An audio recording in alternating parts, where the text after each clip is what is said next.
अजी बेटे 10th सम हो गए थे। आज हम 11वां सवाल करेंगे। A TV tower stands vertically on a bank of canal. तो ये एक टीवी टावर है ए बी, ये कैनाल का एक सिरा ये है, एक सिरा ये है, इसके दोनों किनारे हैं ये, इसके एक किनारे पर ये टावर है और दूसरे किनारे से जो पॉइंट पे एंगल ये सी है, सी पे इसका जो एंगल ऑफ एलिवेशन है वो 60 डिग्री है और यहाँ से 20 मीटर दूर ये पॉइंट है डी, यहाँ से इसका एंगल ऑफ एलिवेशन जो है वो 30 डिग्री है।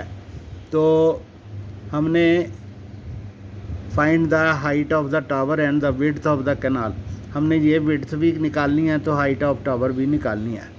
तो यहाँ पर देखिए TV tower stands on the bank of the canal and the angle of elevation from C is 60 and 20 meter away point D has an elevation of 30 degree to find the height of the tower। तो ये distance x भी निकालना है। तो हमने ये triangle ले ली A B C, तो इसमें हमने लिया A B over B C is equal to tangent 60 degree. तो A B is equal to B C into tangent 60 degree, B C है x, तो h की वैल्यू हो गई h इज इक्वल टू हो गया x√3। हमने ये इक्वेशन नंबर 1 बना ली। दूसरी जो ट्राइंगल है ए बी डी, तो उसमें है A B over B D is equal to tangent 30 degree, A B is equal to B D इधर जाके मल्टीप्लाई हो गया B D into tangent 30 degree, और इसमें A B is equal to जो बी डी है वो है x+20। तो ये हो गया x+20 ओवर √3। तो ये अब ये ए बी है, ये भी ए बी के बराबर है, ये भी ए बी के बराबर है, ये भी एच के बराबर है।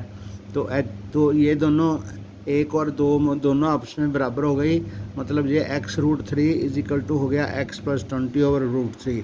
√3 इधर जाके मल्टीप्लाई हो गया तो 3x is equal to x+20। तो 3x माइनस x is equal to 20, 2x is equal to 20, x की वैल्यू 10 मीटर आ गई। तो ये बेटा विड्थ ऑफ कैनाल आ गई, x की वैल्यू जो है ये x की वैल्यू ये है, ये विड्थ ऑफ द कैनाल आ गई। तो h इज इक्वल टू है x√3, तो ये आ गई 10√3। तो हाइट ऑफ द टावर आ गई 10√3। तो नेक्स्ट सम है ये 12th सम है। From the top of 7 metre high building the angle of elevation of top of cable tower is 60 degree. तो एक 7 मीटर बिल्डिंग है, ये 7 मीटर ऊंची ये वाली बिल्डिंग है, ये वाली 7 मीटर ऊंची। यहाँ से एंगल ऑफ एलिवेशन टावर का देखेंगे टॉप का तो 60 डिग्री है, और यहाँ से अगर एंगल ऑफ डिप्रेशन देंगे इसके फुट का तो वो 45 डिग्री है। ठीक है, तो हमने यहाँ पर determine the height of the tower, तो हमने ये जो टावर है यहाँ से यहाँ तक ये हाइट है, ये हाइट हमने निकालनी है। तो ये 7 हो गया, तो ये भी 7 हो गया, ये h-7 हो गया। और पहले ये वाली ट्रायंगल ले ली ए बी डी, ये वाली ले ली ए बी डी।